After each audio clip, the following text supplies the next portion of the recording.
Will taking an education loan affect my CIBIL score? ये एक ऐसा क्वेश्चन है जो काफी स्टूडेंट्स के पेरेंट्स पूछते हैं। तो आज इस वीडियो में जानते हैं कि एजुकेशन लोन लेने से आपके सिबिल पे क्या इफेक्ट पड़ता है। उसके अलावा आप ये भी जानेंगे कि अगर आपका सिबिल स्कोर कम है तो क्या आपका लोन अप्रूव हो सकता है, अगर हो सकता है तो कहाँ अप्लाई करना चाहिए और कब। तो let's start.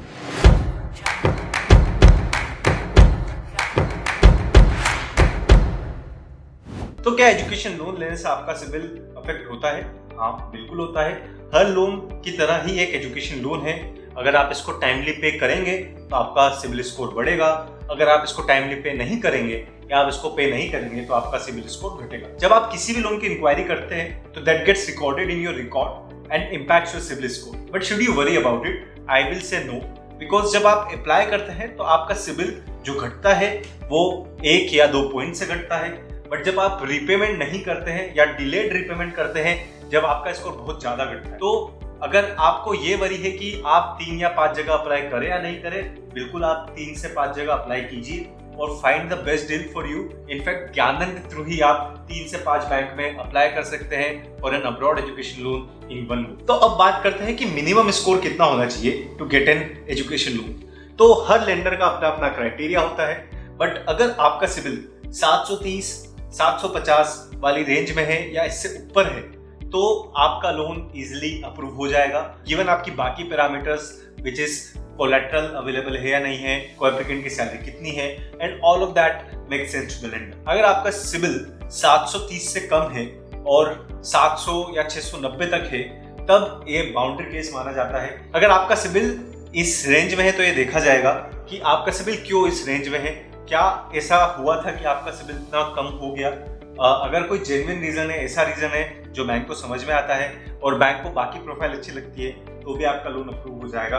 But it's a boundary case. और आपका स्कोर अगर 690 से भी नीचे है तो it would be very difficult to get the loan except for certain cases. तो वो हम बात करेंगे कि वो किन किन केसेस में आपको लोन मिल जाए। तो एक सेफ सिबिल स्कोर है 730 से ऊपर, 690 से 730 को हम बाउंड्री केस सिबिल बोलेंगे और 690 से नीचे है तो अप्रूवल होने की चांसेस काफी कम हो जाते हैं। तो अगर आपका सिबिल कम है तो क्या किया है? सबसे पहले अगर आप इमीडिएटली अप्लाई नहीं कर रहे हैं और अभी भी आपके पास टाइम है, लेट्स से आप नेक्स्ट ईयर जाना चाहते हैं, नेक्स्ट टू नेक्स्ट ईयर जाना चाहते हैं, तो आपके पास टाइम है कि आप अपना सिबिल इंप्रूव कर सकते हैं। वो किस तरह से?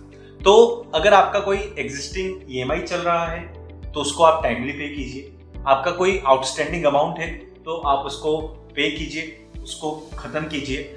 और आगे ये ध्यान रखिए कि कोई भी पेमेंट किसी भी बैंक, किसी भी लोन की आप डिले नहीं कर रहे हैं। अगर ये पैटर्न आपने 1 से 1.5 साल तक चलने दिया और जब आप आगे लोन लेना चाहते हो तो नॉट ओनली जो लेंडर है वो ये देखेगा कि आप पिछले 1 से 1.5 साल में अच्छे से लोन पे कर रहे हो, बट आपका सिबिल भी अपने आप इंप्रूव हो जाएगा। जब आप टाइमली रिपे करेंगे और उसके बाद दूसरा आप अपनी स्टेबल इनकम दिखाते हैं तो आप बैंक को ये भरोसा हो जाएगा कि आपने पिछले टाइमली रिपे किया है और अब आपकी स्टेबल इनकम भी है, तो वो आपका लोन शायद अप्रूव कर दे। तो अब बात आती है कि कम सिबिल है तो कहाँ पे अप्लाई किया जाए। यूजुअली ये देखा जाता है कि बैंक्स जो होते हैं वो कम रिस्क अवर्स होते हैं, मतलब बैंक काफी स्टेबल प्रोफाइल्स को लोन देना चाहते हैं, वो लो सिबिल रेंज वाले लोगों को लोन नहीं देना चाहते हैं। उस केस में अगर आपका सिबिल कम है तो हम रिकमेंड करेंगे कि आप NBFC में अप्लाई करें।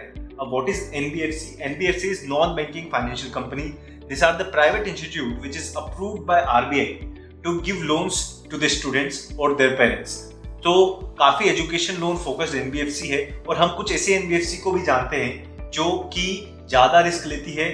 थोड़ा सा इंटरेस्ट रेट 1-8% आपका ज्यादा रहेगा, बट अगर आपका कहीं लोन अप्रूव नहीं हो रहा है हम आपका लोन उस NBFC से अप्रूव करा सकते हैं क्योंकि वो एक ऑन एन एवरेज से ज्यादा रिस्क लेते हैं। On the top of that, अगर आपका सिबिल भी कम है, इनकम स्टेबल है और आपने एक NBFC पे अप्लाई किया है फिर भी आपका लोन नहीं हो रहा है तो उस केस में आपसे कोलैटरल मांगा जा सकता है।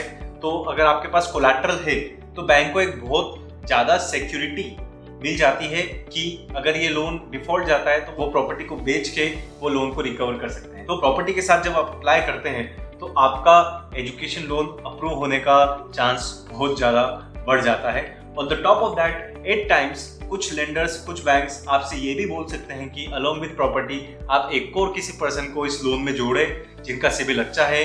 आपके अगर फैमिली में कोई तीसरा बंदा है जिसका सिबिल अच्छा है तो आप उसको भी को एप्लीकेंट बनाइए। तो बैंक को भरोसा रहता है कि जो थर्ड पर्सन है वो अपना सिबिल खराब नहीं करना चाहेगा और will push you to pay them. At last ये भी देखा जाता है कि काफी लोगों का सिबिल इसलिए खराब होता है क्योंकि काफी लेंडर्स कुछ गलत रिपोर्टिंग कर लेते हैं। अगर कुछ इस तरह का इशू की वजह से आपका सिबिल खराब है तो उसका एक सोल्यूशन है हमारे पास। उस केस में हम आपसे बोलते हैं कि आपने जहां से भी लोन लिया था, जहां भी किसी ने बैंक ने गलत रिपोर्ट किया है, तो आप हमें लोन अकाउंट स्टेटमेंट दिखा दीजिए उस पर्टिकुलर लेंडर का जहां आपने टाइमली रिपे किया है, या फिर आप हमें उस बैंक से, उस लेंडर से एक NOC नो ऑब्जेक्शन सर्टिफिकेट ला कर दे दीजिए। तो हम जो सिबिल खराब हुआ है आपका उसको नजरअंदाज करके आपका केस को हम आगे बढ़ा देंगे। तो आशा करता हूं कि आपको ये टिप्स पसंद आई है एंड आप इसका उपयोग करके अब्रॉड एजुकेशन लोन अप्लाई करेंगे। आपको मैं रिकमेंड करूंगा कि आप ज्ञानधन की वेबसाइट पे जाके एजुकेशन लोन एलिजिबिलिटी चेक करें, तो हमारा लोन काउंसलर आपको कॉल करेगा और आपका स्पेसिफिक कंडीशन समझ के, आपकी रिक्वायरमेंट समझ के आपको अकॉर्डिंगली नेक्स्ट स्टेप्स असाइन करेगा। नॉट ओनली वो नेक्स्ट स्टेप आपको बताएगा, वो आपकी पूरी end to end loan including documentation, application, disbursement and repayment में हेल्प करेगा। तो आपका और ज्ञानधन का जो एक साथ है वो जस्ट इन 3 महीने और 6 महीने का नहीं, पूरा 5 से 7 साल जब तक आपका लोन लाइव रहेगा तब तक रहेगा।